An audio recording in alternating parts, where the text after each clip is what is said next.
ಅನ್ಸು ನೀನು ಈ ಹೊಸ ಪಟ್ಟಿನ. ಅಮ್ಮ ಬೇಡಮ್ಮ ಅನ್ಸೆ.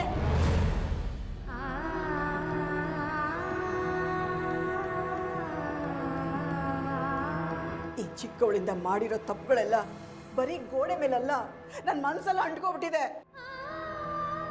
ಎಲ್ಲ ತಪ್ಪುಗಳನ್ನು ನಾನು ಕ್ಷಮಿಸ್ಬಿಡ್ಬೋದು, ಆದರೆ ನಿನ್ನಿಂದ ಆಗಿರೋ ದೊಡ್ಡ ತಪ್ಪು ನಿಮ್ಮ ತಾಯಿ ಸಾವು.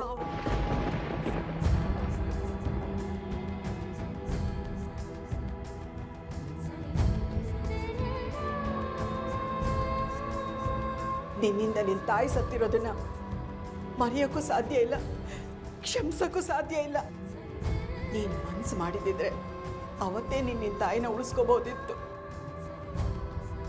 ಆದರೆ ನಿನ್ನ ಮನಸ್ಸು ಮಾಡಲಿಲ್ಲ, ಅವಳನ್ನ ಉಳಿಸ್ಕೊಳ್ಳೂ ಇಲ್ಲ. ಆದರೆ ಒಂದು ಸತ್ಯ ಗೊತ್ತಾ, ನಿನ್ನ ಕೈಲಿ ಏನೂ ಆಗಲ್ಲ, ಏನು ಸಾಧಿಸಲ್ಲ.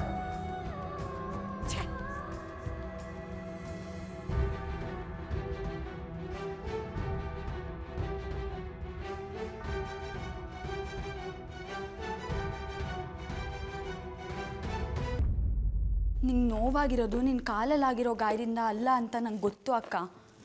ಅಮ್ಮ ಅಷ್ಟೆಲ್ಲ ಬೈದಿದ್ದು ಕೇಳಿ ನನಗೆ ಇಷ್ಟು ಹರ್ಟ್ ಆಗಿದೆ. ಇನ್ನು ನಿಂಗೆಷ್ಟು ನೋವಾಗಿರಬೇಡ ಅಂತಲೂ ನಂಗೆ ಗೊತ್ತು. ಆದರೆ ಅಮ್ಮಂಗೂ ಅಷ್ಟೇ ನೋವಾಗಿದೆ ಅಕ್ಕ. ಅಮ್ಮ ಬೈತಿರೋದು ಇದೇನು ಮೊದಲನೇ ಸಲ ಅಲ್ವಲ್ಲ, ಅದಕ್ಕೆ ಯಾಕೆ ಅಷ್ಟೊಂದು ನೊಂದ್ಕೋತೀಯ ನೀನು? ಚುಕ್ಕಿ, ಆ ರೂಮ್ ನೋಡಿದ್ಯಲ್ಲ, ಇದುವರೆಗೂ ಮಾಡಿರೋ ತಪ್ಪೆಲ್ಲ ಗೋಡೆ ಮೇಲೆ ಬರೆದಿದ್ದೀನಿ. ಪ್ರತಿ ಸತಿ ತಪ್ಪು ಮಾಡಿ ಬರೆಯೋವಾಗ ಅಮ್ಮ ಅದೇ ರೀತಿ ಬೈತಿದ್ಲು. ಆದರೆ ಈ ಸತಿ ತುಂಬ ನೋವಾಯಿತು. ಇಲ್ಲಿವರೆಗೂ ಮಾಡಿರೋ ತಪ್ಪುಗಳೆಲ್ಲ ನಾನು ಒಪ್ಕೊಂಡಿದ್ದೀನಿ. ಆದರೆ ಇವತ್ತು ನಾನು ತಪ್ಪು ಮಾಡಿಲ್ಲ ಚುಕ್ಕಿ. ಮಾಡಿರೋ ತಪ್ಪಿಗೆ ಶಿಕ್ಷೆ ಕೊಟ್ಟರೆ ಪಶ್ಚಾತ್ತಾಪ ಆಗುತ್ತೆ, ಆದರೆ ಮಾಡದಿರೋ ತಪ್ಪಿಗೆ ಶಿಕ್ಷೆ ಅನುಭವಿಸಿದ್ರೆ ತುಂಬ ನೋವಾಗುತ್ತೆ ಚುಕ್ಕಿ. ಆದರೆ ನೀನು ಇವತ್ತು ಏಜೆ ಮನೆಗೆ ಹೋಗಿ ಹಾಗೆಲ್ಲ ನಡ್ಕೊಂಡೆ ಅಂತ ಅಮ್ಮಂಗೆ. ಏಜೆ ಅಲ್ಲ, ಆ ದೇವರಲ್ಲಿದ್ದು ನಮ್ಮ ಅಮ್ಮಂಗೆ ಅವಮಾನ ಮಾಡಿದ್ರು ನಾನು ಸುಮ್ಮನೆ ಇರ್ತಿರ್ಲಿಲ್ಲ. ಅಮ್ಮಂಗೆ ಬಾಯಿಗೆ ಬಂದಂಗೆ ಬೈದು ಅವ್ರಿಗೆ ಅವಮಾನ ಮಾಡಿದ್ದಕ್ಕೆ ಅಮ್ಮಗ ಕೇಕ್ ಬೆಳೆದಿದ್ದು. ಅಲ್ಲ ಚುಕ್ಕಿ, ನೀನು ನನ್ನ ಜಾಗದಲ್ಲಿ ಇದ್ದಿದ್ರೆ ಏನು ಮಾಡ್ತಿದ್ದೆ? ಅಮ್ಮಂಗೆ ಅವಮಾನ ಆದರೂ ಪರವಾಗಿಲ್ಲ, ಕೇಕ್ ಆರ್ಡ್ರ್ ಸಿಕ್ತು ಅಂತ ಸುಮ್ಮನೆ ಆಗ್ಬಿಡ್ತಿದ್ಯಾ? ಅಲ್ಲಿ ನನ್ನ ಕಣ್ಣಿಗೆ ಏಜೆ ಮನೆ ಆಗಲಿ, ಅಲ್ಲಿ ಜನ ಆಗಲಿ, ಅವ್ರ ಅಂತಸ್ತಾಗಲಿ ಕಾಣಿಸ್ಲಿಲ್ಲ. ನನ್ನ ಕಣ್ಣಿಗೆ ಕಾಣಿಸಿದ್ದು ನಮ್ಮ ಅಮ್ಮಂಗೆ ಅವಮಾನ ಆಗಿದ್ದಷ್ಟೇ. ಅದಕ್ಕೆ ಹಾಗೆ ಮಾಡಿದೆ. ತಪ್ಪ ಅಕ್ಕ, ಆಗಿದಾಯ್ತು. ತಪ್ಪು ಯಾರೇ ಮಾಡಿದ್ರು ಈಗ ನೋವು ಪಡ್ತಿರೋದು ನೀನು ಮತ್ತು ಅಮ್ಮ. ಅಮ್ಮ ನಿಂಗೆ ಬೈಯೋದು ನಿಂಗೆ ನೋವಾಗಲಿ ಅಂತ ಅಲ್ಲ, ನೀನು ತಿದ್ಕೊಳ್ಳಿ ಅಂತ. ಆದರೆ ನೀನು ಇವಾಗ ತಪ್ಪೇ ಮಾಡಿಲ್ಲ ಅಂದರೆ ನೀನು ತಿದ್ಕೊಳ್ಳೋ ನೆಸೆಸಿಟಿನೂ ಇಲ್ಲ, ನೋವು ಪಡಬೇಕಾಗಿಲ್ಲ. ಚುಕ್ಕಿ, ಹೌದಕ್ಕ, ಗಾಯ ಆಗಿದ್ರಷ್ಟೇ ಔಷಧಿ ಹಚ್ಚಬೇಕು, ನೀನು ತಪ್ಪು ಮಾಡಿದ್ರಷ್ಟೇ ದುಃಖ ಪಡಬೇಕು. ನೀನು ಇವಾಗ ತಪ್ಪೇ ಮಾಡಿಲ್ಲ ಅಂದರೆ ಏನು ಕಳ್ಬೇಕು? ನಿಂಗೆ ಈ ಅಳು ಎಲ್ಲ ಸೂಟ್ ಆಗಲ್ಲ. ಎಲ್ಲಿ ನಗು, ನಗಕ್ಕ.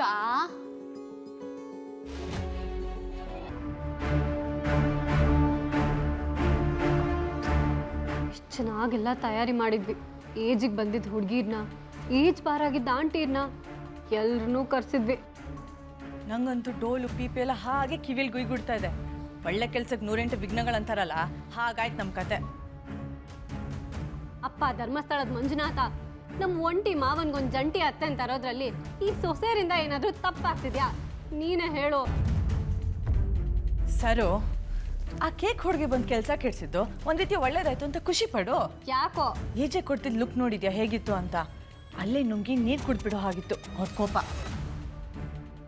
ನಾವು 3 ಜನ ಸೇರ್ಕೊಂಡು ಮಾಡಿದ ಪ್ಲಾನ್ ಅವ್ರಿಗೆ ಗೊತ್ತಾಗಿ ಕೆಂಡ ಮಂಡಲ ಆಗೋಗಿದ್ರು. ಅವ್ರ ಬೆಂಕಿಗೆ ಬಲಿಯಾಗೋ ಗ್ಯಾಪಲ್ಲಿ ಅವಳು ಯಾರೋ ಕೇಕ್ ಹುಡುಗಿ ಎಂಟ್ರಿ ಕೊಟ್ಟು ಕಹಾನಿ ಮೇಲೆ ಟ್ವಿಸ್ಟ್ ಕೊಟ್ಲು. ನಾವು ಬದುಕೊಳ್ಳಿದ್ವಿ. ಅದು ನಿಜಾನೇ ಅನ್ನು. ಆ ಕೇಕ್ ಹುಡುಗಿಗೆ ಇಲ್ಲಿಂದಾನೇ ಒಂದು ದೊಡ್ಡ ನಮಸ್ಕಾರ. ನೀವು ಅನ್ಕೊಂಡ ಹಾಗೆ ಸಿನಿಮಾ ಸೀರಿಯಲ್ ಆಗೋಷ್ಟು ಸುಲಭವಾಗಿ ನಿಜ ಜೀವನದಲ್ಲಿ ಕೆಲಸಗಳಾಗಲ್ಲ. ಏಜೆಗೆ ಮದುವೆ ಮಾಡಿಸೋದು ಅಷ್ಟು ಸುಲಭನೂ ಅಲ್ಲ. ಬೆಂಕಿ ಆದರೆ ನೀರು ಎರಚಿ ಆರಿಸ್ಬೋದು. ಏಜೆ ಕಲ್ಲಿನ ಮೇಲೆ ಮಳೆ ಸುರಿದ್ರು ಅಷ್ಟೇ, ಸಮುದ್ರದ ಅಲೆ ಬಂದು ಬಡಿದ್ರು ಅಷ್ಟೇ.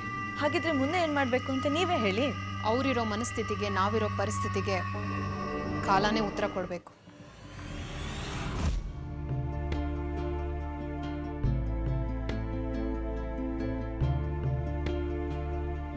ನಿಮಿಷ ನಿಂತ್ಕೋ ಕೌಸಲ್ಯ. ಕೌಸಲ್ಯ, ಅದು ಏನು ನಿಮ್ಮ ಮಗಳನ್ನ ಬೈದಿದ್ದಕ್ಕೆ ಕೋಪ ಬಂತ ಅಥವಾ ಅವಳನ್ನ ಹಾಗೆಲ್ಲ ಅಂದೆ ಅಂತ ಬೇಜಾರಾಯ್ತಾ? ನಿಜ ಕೌಸಲ್ಯ, ನೀನು ಅವಳಿಗೆ ಬೈದಿದ್ರಿಂದ ನನಗೆ ಬೇಜಾರಾಗಿದೆ. ಹೌದು, ಹೆತ್ತವಳು ಮಾತ್ರ ತಾಯಿ ಆಗಲ್ಲ ಕೌಸಲ್ಯ. ತಾನು ಹೆರದೇ ಇದ್ರೂ ತನ್ನ ಮಕ್ಕಳಿಗಿಂತ ಜಾಸ್ತಿ ಪ್ರೀತಿ ಕಾಳಜಿ ತೋರಿಸ್ತಾಳಲ್ಲ, ಅವಳು ನಿಜವಾದ ತಾಯಿ ಅನ್ನಿಸ್ಕೋತಾಳೆ. ಅವಳು ತಪ್ಪು ಮಾಡಿದಾಗ ಬೈಯೋ ಹಕ್ಕಿರೋದು ನಿನಗೇನೆ. ಆದರೆ ಅವಳು ಇವತ್ತು ಮಾಡ್ಕೋತಾ ಇರೋ ಎಡವಟ್ಟುಗಳಿಗೆ ಒಂದರ್ಥದಲ್ಲಿ ಕಾರಣ ನೀನೇ. ಏನು ಹೇಳ್ತಾ ಇದ್ದೀರಾ ನೀವು? ಕೌಸಲ್ಯ, ಅವಳಿಗೆ ನಿನ್ನ ಬಗ್ಗೆ ಪ್ರೀತಿ ಗೌರವ ಭಯ ಎಲ್ಲ ಇದೆ. ನಿನಗೂ ಅಷ್ಟೇ ಅವಳ ಬಗ್ಗೆ ಬೆಟ್ಟದಷ್ಟು ಒಂದು ಸ್ವಲ್ಪ ಅತಿ ಅನ್ನೋಷ್ಟೇ ಕಾಳಜಿ ಇದೆ. ಈ ಅತಿಯಾದ ಕಾಳಜಿ ಬಗ್ಗೆ ಅವಳಿಗಿರೋ ಭಯನೇ ಅವಳು ಮಾಡ್ಕೋತಾ ಇರೋ ಅನಾಹುತಗಳಿಗೆಲ್ಲ ಕಾರಣ. ಈ ಕೆಲಸ ನಿನ್ನ ಕೈಲಿ ಆಗಲ್ಲ, ನೀನು ಮಾಡಿದ್ರೆ ತಪ್ಪಾಗುತ್ತೆ ಎಡವಟ್ಟಾಗುತ್ತೆ ಅಂತ ಚಿಕ್ಕಂದಿಂದ ಹೇಳ್ತಾ ಬಂದ ಕಾರಣ ಅವಳು ಏನು ಮಾಡಬೇಕಾದ್ರೂ ನಾನೇನಾದರೂ ತಪ್ಪು ಮಾಡಿದ್ರೆ ಅಮ್ಮ ಎಲ್ಲಿ ಬೈತಾಳೋ ಎಲ್ಲಿ ಬೇಜಾರು ಮಾಡ್ಕೋತಾಳೋ ಅನ್ನೋ ಭಯದಿಂದ ಏನೋ ಮಾಡೋಕ್ಕೆ ಹೋಗಿ ಏನೋ ಮಾಡ್ತಾ ಬಂದ್ಲು. ಅವಳು ಮಾಡ್ತಾ ಇರೋ ಪ್ರತಿ ಕೆಲಸದಲ್ಲೂ ಅವಳಿಗೇ ಗೊತ್ತಿಲ್ಲದೆ ಇರೋ ಹಾಗೆ ಎಡವಟ್ಟಾಗ್ತಾ ಇರೋದಕ್ಕೆ ನೀನು ಅವಳ ಮನಸ್ಸಲ್ಲಿ ಹುಟ್ಟಾಕಿರೋ ಭಯನೇ ಕಾರಣ ಕೌಸಲ್ಯ. ಹಾಗಿದ್ರೆ ಹುಷಾರಾಗಿರು ಅಂತ ಹೇಳೋದೇ ತಪ್ಪಾ?